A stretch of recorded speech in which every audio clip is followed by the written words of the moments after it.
Welcome to Watercolor with Viv, and we're going to do a bright sunflower today with colored pencils or watercolor pencils. The first thing that you're going to do is lay down just a light layer of lemon yellow with your pencil. Leave some white areas so that you can have some highlights. Leave the white of the paper showing through, and then you just take a damp or wet brush and activate the pigment. To get the shadows, you're just going to come back in with an orange, do the lines or the creases in the petals and the shadows, and then blend it with your wet brush. Now I'm using the color straw, which is really a light orange, and getting the medium tones in. Remember, if you want something to look three-dimensional, give the illusion of three-dimensional, you need at least three values: a light, a mid-tone, and a dark. So that's what we're going for here. We're putting down a light layer of the lemon yellow. Over that, I'm putting the straw, which is really just a light orange. Coming back, activating the pigment with a damp or wet brush, leaving a few highlights where the white paper is showing through. Coming back now, it's wet, and you'll notice that since it's wet and I do the colored watercolor pencil, it's much more intense because more of the pigment's being left on the paper. If it's dry, the pigment is not as heavy, but once you wet it and then you go back in with your watercolor pencil, it'll be a much deeper, more vibrant color. So just keep that in mind. You'll keep working around the sunflower using the same three colors. Well, really four, because if you want a really darker shadow, I use just plain red. You're going to activate it. You don't have to do it this way. You can go ahead and put all of the watercolor pencil down first around your whole sunflower, and then you can come back and activate it with the water. It's really up to you. But it's going to be the same method for each petal. You're going to keep in mind where shadows are, where highlights are. You'll lay down a really light layer of the lemon yellow. Come back in with your orange for where you want the dark shadows or where you want lines, the little creases in the sunflower petal. And then activate it with water, remembering to leave a little bit of the white of the paper to show through for the highlights. If you want a really deep shadow, then use your red. The midtones will be the light orange. So again, that's what I'm going to do. I'm just going to keep showing you. I'm not going to show you every petal around the whole sunflower because it's all the same process. You're doing a light lemon yellow. You're coming back with an orange for the shadows, a deep red. This is a deep red I'm putting down right now, and that's where I really want it to be dark and deep. And then you're just activating it, blending the pigment right on the paper with your wet brush. And I'm using a number 2 pointed round here. The watercolor paper is 140-pound cold pressed watercolor paper. And I'm just using just a basic set of 12 watercolor pencils and some water. And of course I needed pencil and paper to get it all down, to get my tracing and outline drawing down. So here we go. We're just laying a light layer of the lemon yellow. And remember, the harder you press on your dry paper, the more pigment that's going to be left behind by the pencil, and the darker it's going to look when you activate it with water. So keep those in mind when you're working with watercolor pencils. And I'm just going to keep that process up with the 3 to 4 colors. Doing a little darker tone with the orange. If I want it to be a really deep shadow, I'm going to put red in. The mid-tones, if I feel like I need a little mid-tone, that's going to be the light orange, or mine is labeled straw. That's what color they've decided that medium orange tone is straw in my little collection of watercolor pencils. This petal, it is behind the other petals, so of course I want where it's behind the other petals to be dark, so I just laid down some orange with a little bit of red on the edge, and where the light is hitting it, lemon yellow and a little bit of the light orange or the straw. Putting in a little red, just plain red where I want it to be really dark, and then activating it and blending it with the wet brush right on the paper. And since you're not using a lot of water, then it doesn't tend to bleed like liquid watercolors do. So you don't have to worry so much. You can work right beside of where you've just worked without worry that it's bleeding. Coming back in with just a little bit of that light orange and regular orange just to sharpen up that shadow right there. And then we're just going to continue. It's really simple. It's not a really difficult process at all. And you're just using the 3 to 4 colors, laying down those colors and mixing it with the clear water with your pointed round brush. You're just remembering where some midtones are, where the shadows are, and applying those. And you come back and just blend it with your wet brush. And remember to leave a few white spots or where the paper's shining through for some highlights, because that gives it some interest. And that's really all there is to the petals. I'm not going to bore you by showing you every petal. I think I've shown you a good amount. You're probably already bored. Hopefully not. Hopefully you're getting the hang of it and you can go and try it on your own. You just have to keep in mind lights and darks, leave some highlights, and that's what gives the illusion of 3D. Now this isn't meant to be an ultra realistic flower. This is more stylized, but you get a really pretty result. And you're just doing lemon yellow, straw orange, or light orange for the midtones, and the darker tones are orange and red, and that's it. So next up, we are going to do the leaves. And the leaves are pretty simple as well. We're also going to use lemon yellow as the base on a lot of the leaves, and then we're going to go with the lighter green, kind of more of just a regular green right over the lemon yellow. And then we're just going to take our damp brush and blend it. It's just that simple. Where I want shadows, I'm going with the darker green. And again, just blending it in with the brush so that it's not such a hard line. It's just a hard line. You'll have a little bit of that feathering and fading on the edges to give it a softer look.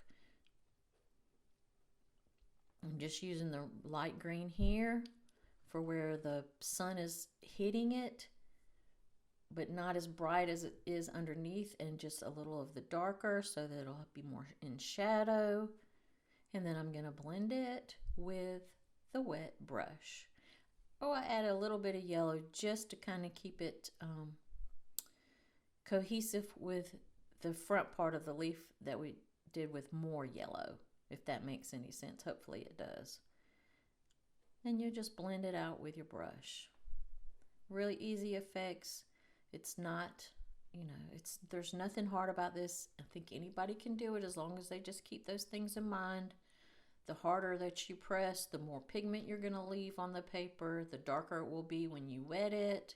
You can layer the colors on dry paper and then blend them with your wet brush, or you can wet the paper first and then come in with your pencils, and it'll be much more intense because more pigment will be left down. So just keep those things in mind, and then remember where your lights, your darks, and your highlights, you want those to be, and plan for those. And simple.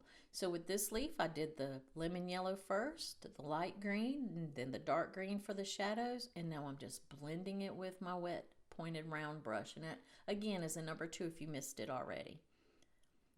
And I'm leaving a little bit of the paper white to show through. Maybe not. Let's darken those up. I think that the yellow is highlight enough for this leaf. You don't have to leave the white parts on everyone. Now I'm coming back while it's still wet, and you see how intense that color is when the paper is already wet and you come back in with your watercolor pencil.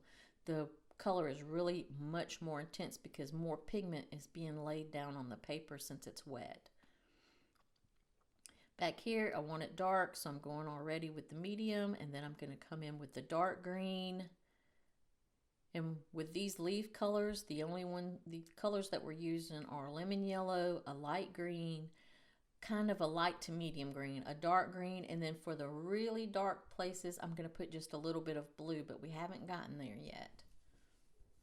So I'm just going to work around where the leaves are. This is dark because it's behind these flower petals. Just going to go ahead and start with the dark green, laying down a light layer on the dry paper. Putting in the veins of the leaves, just drawing them in there like I would with just a regular pencil.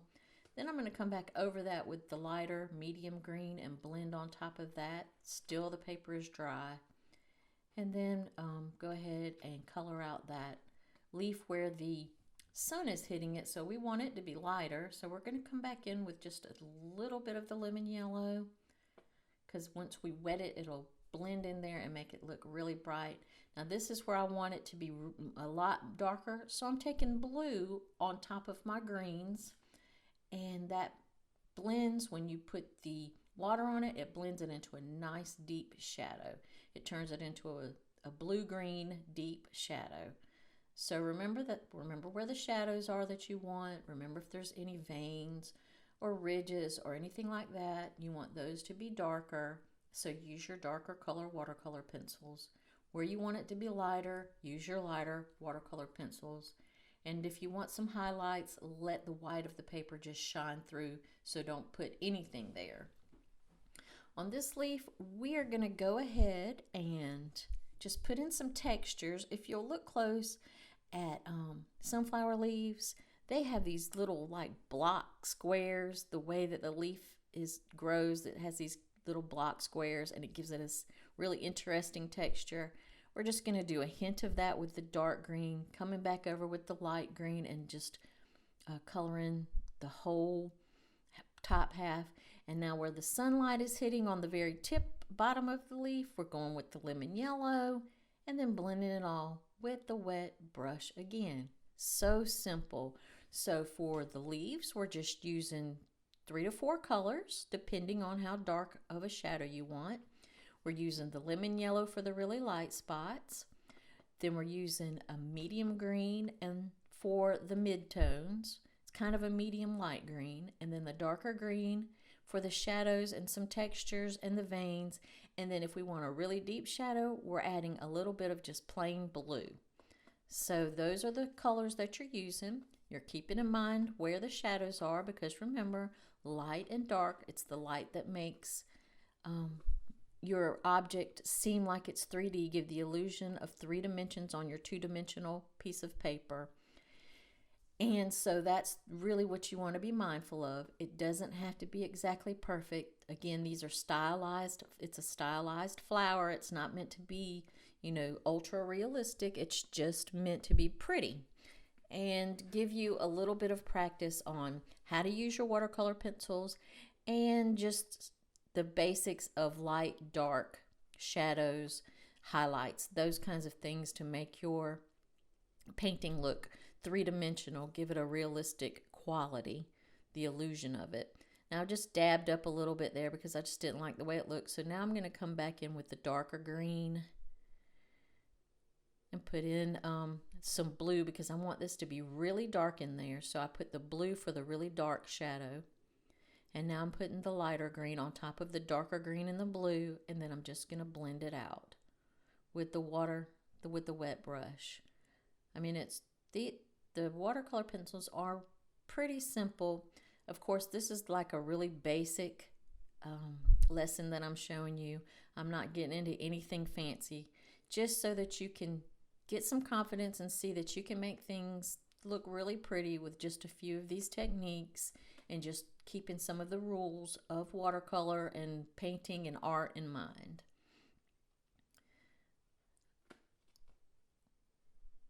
So we're just working on this bud.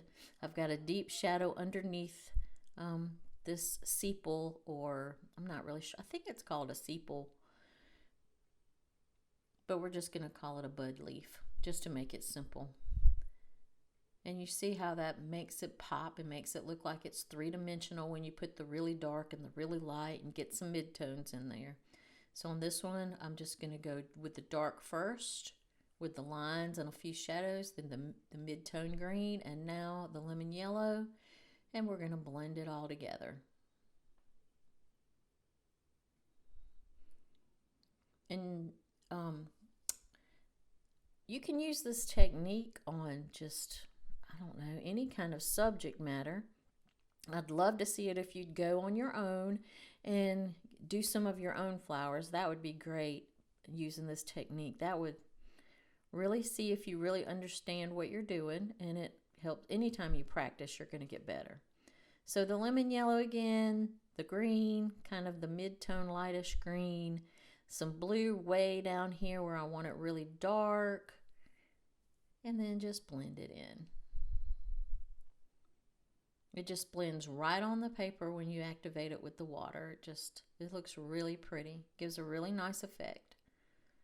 And we're just going to keep working around this little bud, doing the same exact thing with the same colors. So this is not complicated. We're not using tons of colors. I just have a basic set of 12 watercolor pencils, and I just use my common basic rules of art and apply it. And here we want it to be really dark, so I went in with the really dark green and the blue, because this is being shadowed or shaded by the other sepals that are overlapping those. And just going in with the dark green and the blue, and then blending it all in.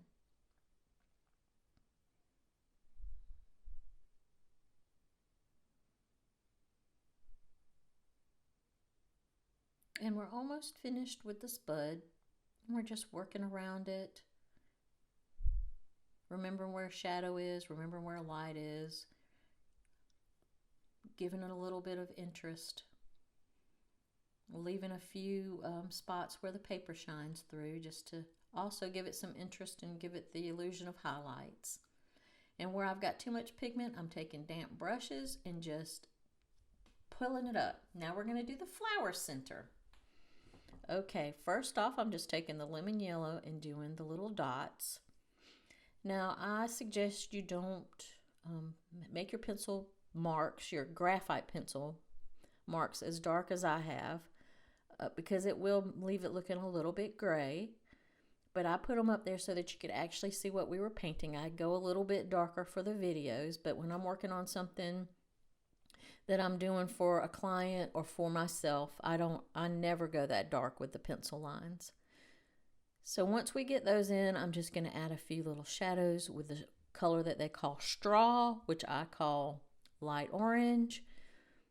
And here and there, no really rhyme or reason, I'm just wanting it to add a little extra dimension to the color, adding a few shadows, just the illusion of some shadows around in different spots. Then I'm going to take my brown and I'm just going to scribble it onto the dry paper around the little yellows, and then I'm going to take a little bit of purple where I want it to be darker, and then I'm going to activate it just like I did with the other, with the leaves and with the flower petals, with water, and blend it out. And I'm going to keep working my way around the center of the sunflower, just with the same technique with the brown and the purple. The purple will be where I really want it to be deeper, a deeper tone. And purple is the complement to yellow, so it really makes the petals pop. It complements it. They look really good together. Anytime you put complementary colors together, they do look good together, even though there's a kind of a high contrast. So you also want to keep that in mind. I could do it just all brown, but adding the purple just gives it a little bit of pop to it because they are complementary colors. So when you're painting, you always want to be thinking of the rules of art, where light and dark is, how colors react with each other, how they interact when you put them beside of each other, how the paint will react. It's really a lot to think about. People think art is maybe mindless sometimes, but nope. You are constantly thinking as you're painting. So now I'm doing a little bit of the pale purple, and then I'm going to come back in with a little bit of brown.